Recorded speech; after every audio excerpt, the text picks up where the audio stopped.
You're listening to the Bear in Mind Podcast, episode number 62. A podcast uncovering identity, color, and love, where driving yourself crazy is totally sane and curable.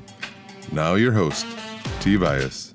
So today's episode is all about multitasking. And I have to say that I was like, this sounds like a really boring topic to do a podcast episode on. However, I recently found something very interesting about multitasking through a couple of books I was reading, and then I conducted an experiment myself.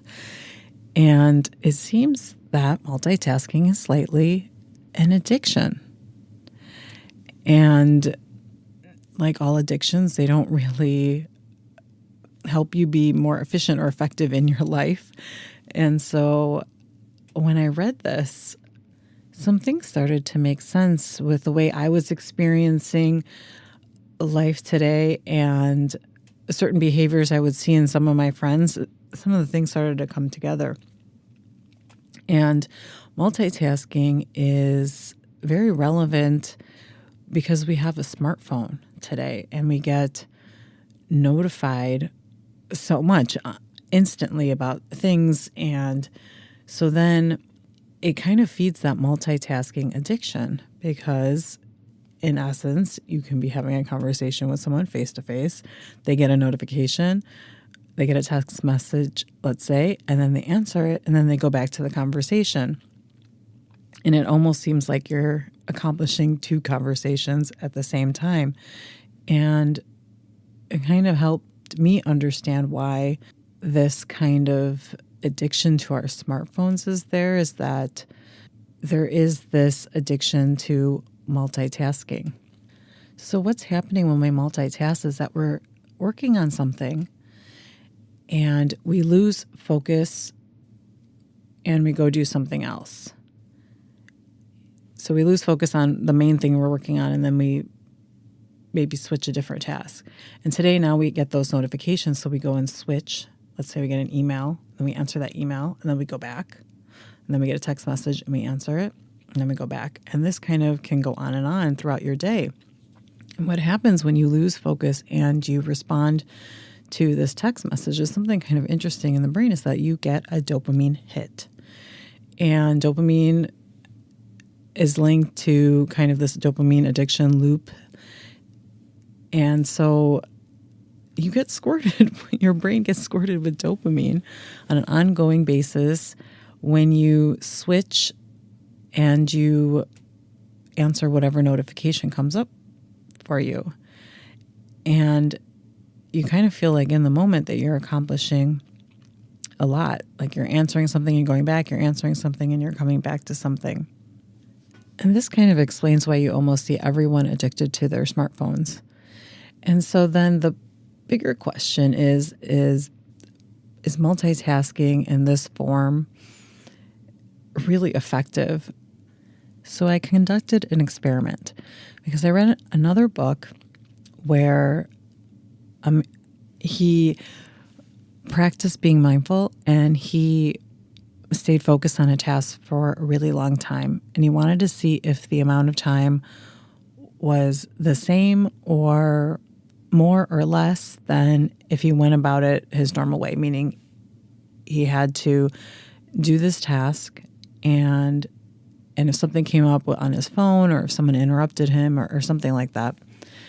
And he kind of knew on average how long it would take him to do this. And it's in the book called The Practicing Mind by Thomas M. Sterner. And his task was to tune a piano. And so he did this experiment. And so I said I was going to do this experiment because, well, I don't tune pianos.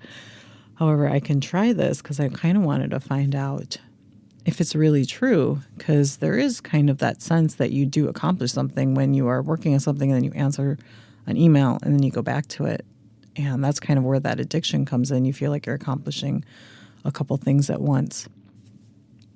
And so during my day, I decided I was going to focus only on one thing at a time.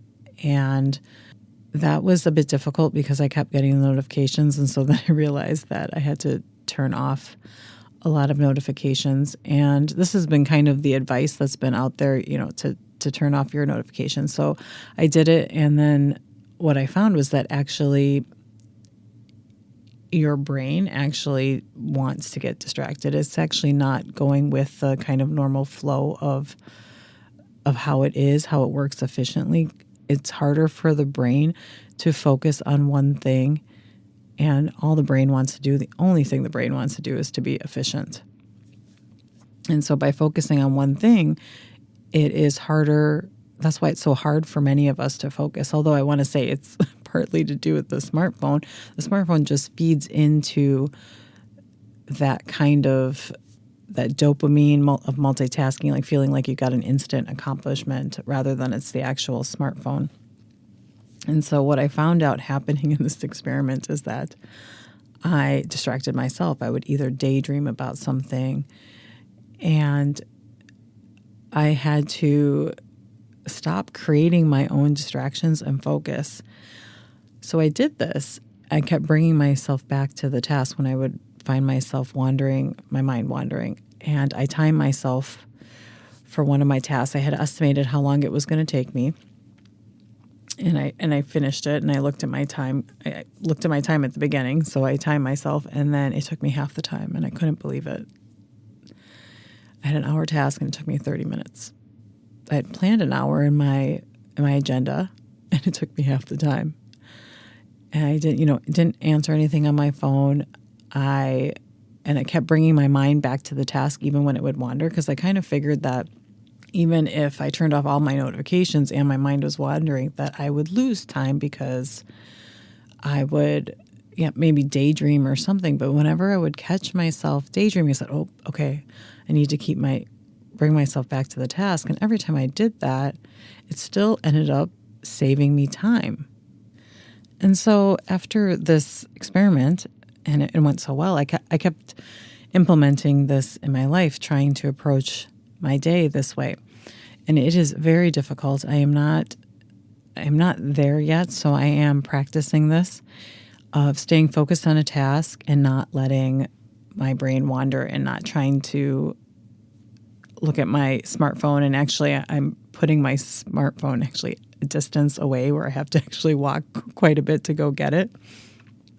And it's interesting because although I know that I can save time and I'll get the task done faster, that it's a very difficult, quote unquote, addiction to break, because you are going, in fact, against the grain of your brain. Because your brain wants to assess the environment and respond to external stimulation, like a notification on your smartphone. And it's that kind of wanting to look for external danger and stuff is part of our survival. And so to focus on just this one task and then tune out the rest of the world and get something done goes against that survival mechanism that's been built into our species. So that's why actually it's quite difficult to break an addiction like this, an addiction to notifications on your smartphone, and actually stay focused, and then you can actually get a lot of things done. And that, in essence, is the real challenge that's happening. You're trying to go against the way your brain was designed for your survival. And it's something you have to kind of continuously practice. And that's when I'm finding that I have to keep bringing my brain back to focusing, and knowing that it's just not built in us kind of helps. But it's still kind of this challenge I'm finding. So I kind of figured that I need to break the multitasking addiction. So I hope you kind of try and experiment with one task and see where it takes you, and bring your stopwatch and see actually how much time you actually gain from doing one task at a time. And I'm going to wrap it up here, and I'll check back with you next week. Thanks for listening. Listen for a new episode next Tuesday by subscribing on your favorite podcast platform. Bye for now.